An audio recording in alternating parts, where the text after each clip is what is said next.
ॐ योऽन्तः प्रविश्य मम वाचमिमां प्रसुप्ताः सञ्जीवयत्यखिलशक्तिधरस्वधाम्ना अन्यां च हस्तचरणश्रवणत्वगादीन् प्राणान्नमो भगवति पुरुषाय तुभ्यम्. Shloka 11 in Vishnu Sahasranama is Aja Sarveshwara Siddha Siddhi Sarvadirachyudah Vrushakhabira Me Atma Sarva Yoga Vinisrutah. There are 9 words in this shloka, and the words are Aja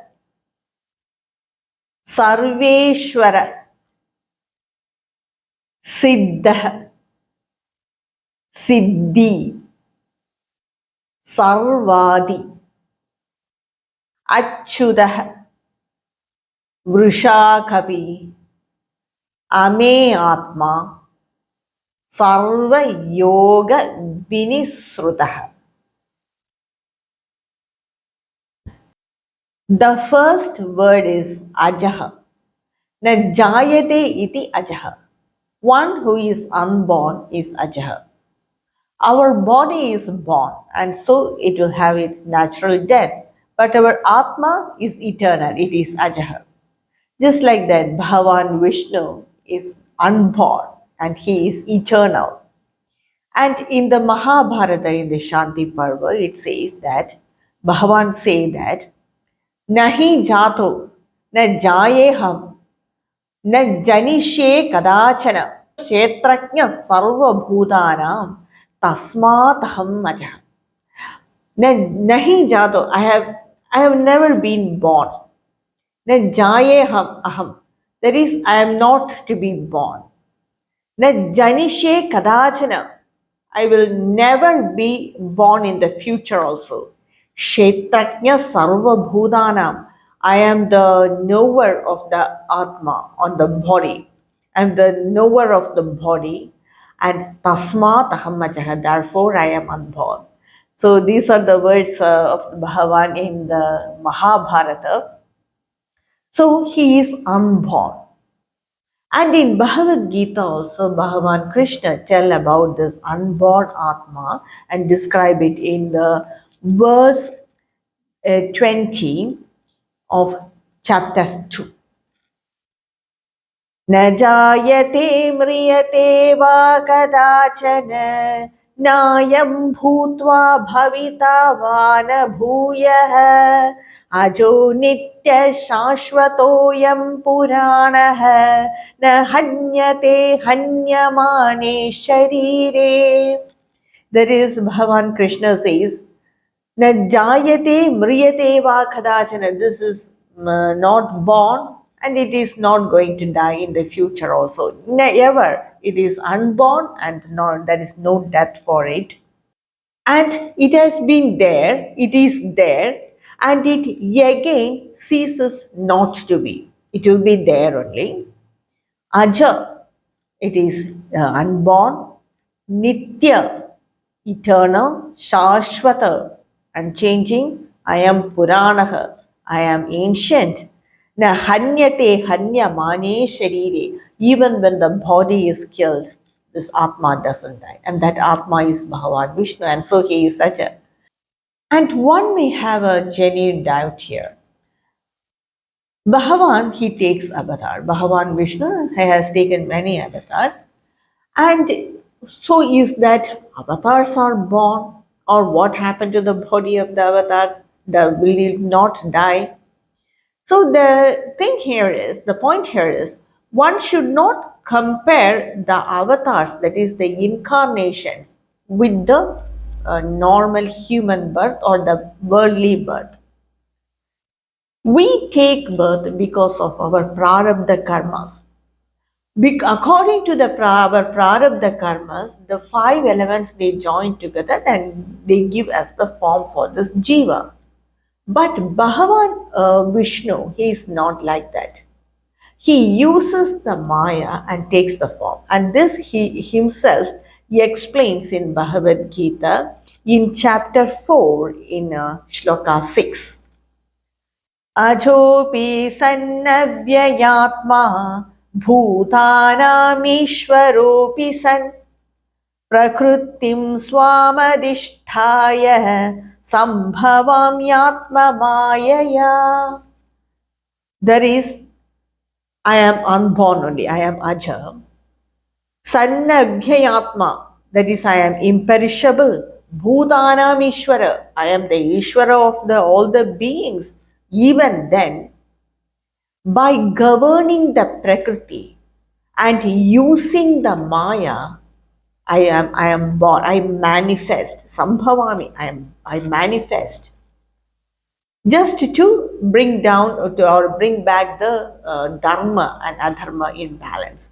After this shloka only, as the seventh and eighth shloka comes the very famous shloka of Bhagavad Gita, Paritranaya sadhunam vinashaya cha dushkridam dharma samsthapanarthaya sambhavami yuge yuge. That is, I manifest whenever dharma declines. Just like this, I govern my Prakriti. Using the Maya, I manifest. So that is why the Rupa of Bhagavan is called Satchidananda Rupa. It is not a joint of elements like our own body. Our body, they are all they are the combination of the five elements, and according to the prarabdha karma, it is combined. But Bhagavan, he is Satchidananda Swarupa, and his body is that is Maya. Using Maya, he manifests, and his body is called the Satchidananda Rupa. In the end of the Rama avatar, Bhagavan Sri Rama, he entered in Jala Samadhi in the river Sarayu in Ayodhya. After that, no one saw him. And in the Krishna avatar also, Bhagavan Krishna, he was just keeping his feet like that, and some hunter, a hunter named Jara, and it is said that he is the rebirth of Bali. He shot an arrow, that is a lethal arrow, on the feet of Bhagavan Krishna, thinking that it is the face of a deer. And after realizing it, he came near him, he cried and begged pardon, and Bhagavan Krishna, all the time, he said and blessed him that this is destiny. So after that, no one saw him. He just merged his form with the universe, because they are born, or they take manifestation, or they manifest according to their desire and according to the demand of the situation. So after that purpose of their incarnation is over, they merge their form in the universe. But we cannot do that. So the avatars should not be considered as birth, like the human birth. And all the time, the avatars, they will be very aware. They are very aware of their Satchidananda Rupa. So it cannot be compared with the human birth or the birth of any object or any beings. So Bhagavan Vishnu is Ajaha. The next word is Sarveshwaraha. And Acharya writes, Sarvesham Ishwaranam Ishwaraha Sarveshwaraha. He is the Ishwara of all the Ishwaras. He is that Ishvara of all the beings and all the governing forces of this creation. And there are many small gods or the governing powers, and Bhagavan Vishnu is the Ishvara for all of them, and so he is called Sarveshwaraha. The next word is Siddha. Siddha means to attain or attainable. Bhagavan Vishnu is all pervading, so there is nothing in this world unattainable to him, and there is nothing in this world for him to gain. He has attained everything, he is all pervading, he is in all beings as Antaratma. and so he is called Siddha. And the next word is Siddhi. Siddhi means absolute knowledge. Bhagavan Vishnu is the Jnana Swarupa. He is the embodiment of all knowledge. He is the superior being. He has all this knowledge, and in fact, all the knowledge came out, evolved out from him only. He is the embodiment of the Paravidya and the Aparavidya also. That is, Abhara Vidya means that knowledge which is needed for this transactional reality, the knowledge of the science, the knowledge of the arts, everything. But Para Vidya means that is beyond the knowledge, beyond this transactional reality. That is Paravidya means that is Brahmajnana, that is Paravidya. So he is the embodiment of both the knowledge, Paravidya and Aparavidya, and by that meaning he is called Siddhi. He has all the knowledge, and from him only all the knowledge came forth. So he is Siddhi. And there is another meaning also. He is the fruit for all the actions. He is the fruit swarupa, pala swarupa for all the actions, and by that meaning also he is called Siddhi.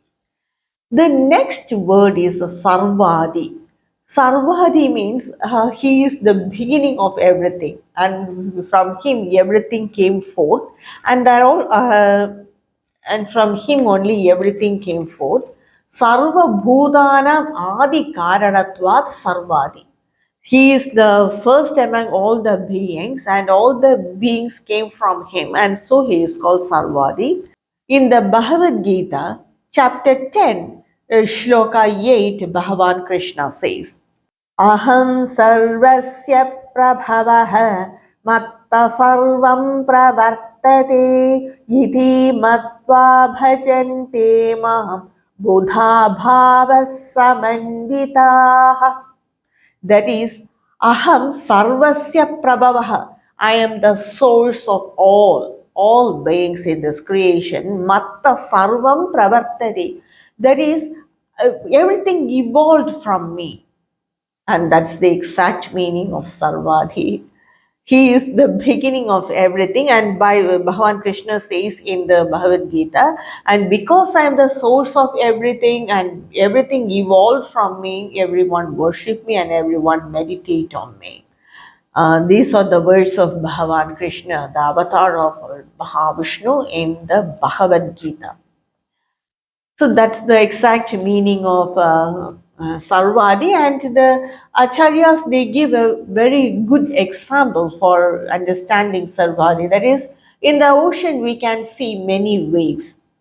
The waves may have a form, but they are not different from the water. They may have form, they may have different height or different shape, anything, different colors sometimes, but they are same as the water, the ocean. They all evolve from that ocean. They remain in that form as the waves for some time, and they just fall back and become the ocean itself. Just like that, we human beings, we evolve from Bhagavan. We all beings, we evolve from Bhagavan, remain in this form for some time, and then merge with Bhagavan. Achyuta. The next word is Achyuta. Chuti means downfall or failure. Bhagavan Vishnu, he never slip from his stand. He never go from his stand. Not only that, when a person worship Bhagavan Vishnu will not let him down. Failures may happen to him, but that failures will not affect his life. So that is one meaning. And another meaning is Bhagavan is a Satchidananda Rupa, and he never move from that stand of Satchidananda even when he takes avatars, or even when he is among the beings as Bhagavan Krishna or Bhagavan Sri Ram. He never forget, or he never slip from that stand, and so he is called Achyuta. And another meaning is one who cannot be moved or who cannot be destroyed. He is Achyuta. Bhagavan Vishnu is non-dual, so there is no one else to destroy him. And he is infinite. He is all-pervading and infinite. And how can he move?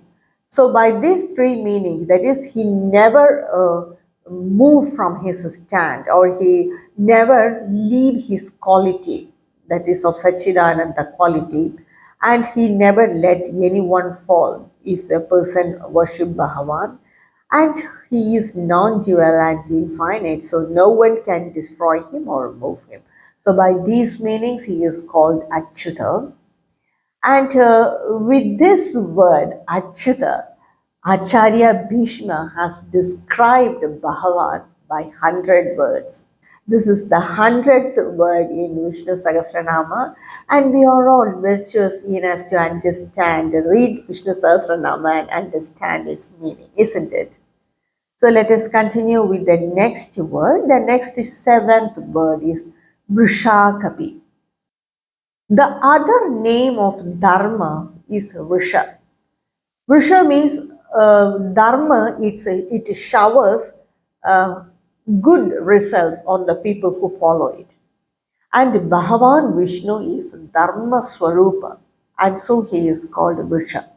And he also, Bhagavan Vishnu also showers good results on all the bhaktas who follow Dharma. For uplift Dharma only, he takes avatar. And the people who follow Dharma, his bhaktas who follow Dharma, he showers positive results on them. And since he is the Dharma Swarupa itself, he is called Vrisha. The other name is Kapi. Kapi means in the Varaha Avatara, Bhagavan Vishnu, he lifted this earth from the deep waters and placed it in its place. So he is called Kapi. So combining both this, Vrisha Kapi. This Varaha Avatara, that meaning can be taken as a symbolic context, but the real meaning is whenever a person is in the depth of so many problems, when he is so covered with so much of problems, Bhagavan Vishnu will lift that person from all that problems, and he will help him to sail above the problems. The problems may not go because it's because of our prarabdha karmas. But once when we know to sail over it, that is sail over samsara, then that's enough. And that's what Bhagavan Vishnu, he will help his bhaktas. And combining these two words, Vriksha and Kabi, he is called Vrishagabi. Actually, this name was made famous by Kardama Prajapati. He called Bhagavan by this name, and Kardama Prajapati and Devahuti, their son is sage Kapila. And the Kapila Bhagavan's Upatesa is the Kapilopatesa, which we say as the Sankhya philosophy. So that's the meaning of the word Vishaka. The next word is Ame Atma. Ame Atma means one who cannot be measured or one who cannot be calculated. Bhagavan Vishnu cannot be comprehended by the mind or the intellect. No one can comprehend Bhagavan from the physical point of view or from the logical point of view. It is very difficult to measure Bhagavan. And in Bhagavad Gita, Arjuna described Bhagavan when he saw his cosmic form. From his heart, from Arjuna's heart, came these words. That is in chapter 11, Sloka 17. Arjuna says, Kiridinam gadinam chakrinam cha tejorashim sarvado deeptamantam Pashyami tvam durniriksham samantat deeptanalargadyutim aprameyam. Aprameyam is similar to Ameyatma. And he's seeing his cosmic form, Arjuna, these words came from his heart. Kiridanam gadinam chakrinancha. That is, you are having that crown on your head, a chakra in one hand, a gada, that is the club in another hand, Tejo Rashim Sarvado Deeptamantam. On all sides, you are just shining, luminous. You are just a column of luminous light, column of effulgence. Pashyami Tvam Durniriksham Samanta. That is, to see you itself is very difficult, Krishna, because on all the sides you are just shining, so effulgent, luminous, just a column of bright light. Deeptanalakadyitima. That is, you are blazing like a burning fire. Cannot see you. Aprameyam, like the burning fire and sun, so luminous, fulgence, immeasurable, aprameyam.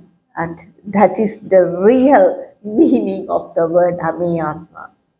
No one can see him or no one can understand him with he is beyond this mind and intellect, and we have practiced to use this mind and intellect only because to live in this or to be in this transactional reality we have to use the mind and intellect, but Bhagavan Vishnu is beyond that. He cannot be calculated or measured, and so he is called Ame Atma. The next word is Sarva Yoga Vinisrutaha. And Acharya writes, Sarva Sambandha Vinidgataha Sarva Yoga Vinisrutaha. One who is not attached to anything. He is Sarva Yoga Vinisrutaha. Yoga means that attachment or join or coming together. He is detached from all those union. That is, he is detached from all the attachments. He is detached because he doesn't have thoughts. He is pure consciousness. Only with the mind we think. If we do not have fear beyond that mind, we do not think. So he is beyond all thoughts, beyond all desires, beyond all imaginations, and he is detached from everything. So by that meaning, he is called Sarva Yoga Vinishradana. And another Acharya writes that he is, that is, he can be known by the different yogas explained in different shastras. That is, by Bhakti Yoga, you can know him. By if we follow that Bhakti Yoga, we can know him by Jnana Yoga, by Karma Yoga. All these yogas, they are explained in different shastras. One can know Bhagavan. Bhagavan is beyond all these yogas, but that is the path by which we can understand Bhagavan. So, by that meaning also, he is called Sarva Yoga Vinisrudaka. So, these are the 9 words of this shloka. I will continue with the next shloka in my next video. कायेन वाचा मनसेन्द्रियैर्वा बुद्ध्यात्मना वा प्रकृते स्वभावात् करोमि यत् सकलं परस्मै नारायणायेति समर्पयामि। ॐ तत्सत्।